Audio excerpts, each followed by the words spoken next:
मैं सारे ब्रह्मांडों का मालिक हूँ, सब ब्रह्मांड मैंने रचे हैं, सभी प्राणियों जीवों की उत्पत्ति भी मैंने की है।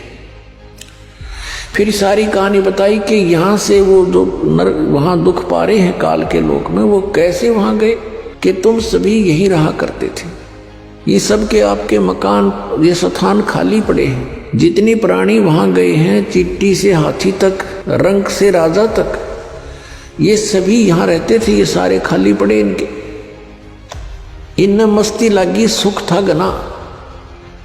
और यहाँ एक ज्योत निरंजन नाम का अंडे से निकला हुआ प्राणी था, आत्मा था। उसने कुबद छाई, एक पैर पे खड़ा होके तप करने लगा। उसके ऊपर ये सब आसक्त हो गए, उसकी उस ड्रामाबाजी को देखकर, उसकी एक्टिंग को देखकर, जो आजकल के लोग में कष्ट पा रहे हैं। मैंने बहुत बार उनसे कहा कि तुम मस्त रहो बच्चों, इसकी क्रिया को मत देखो।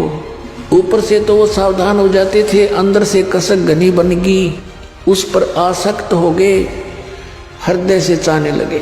जब उसने कहा कि मुझे जीव दे दो, तो मैंने उनसे पूछा था क्या तुम जाना चाहते हो? सभी ने स्वीकृति दे दी थी, इसलिए उसके साथ भेजने पड़ गए मुझे। और देखो बेटा यहाँ कितना सुख है और वहाँ क्या हो रहा है।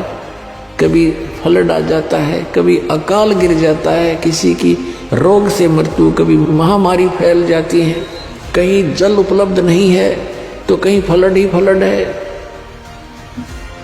ऐसे स्थान पर चले गए, इस सर्व सुखदायी प्लेस को छोड़कर, स्थान को छोड़कर। अब गरीबदास जी बालक थे, आंखों में आंसू आ गए और कहने लगे भगवान हम तो घने नालायक हैं, हम तो महान पापी आत्मा हैं।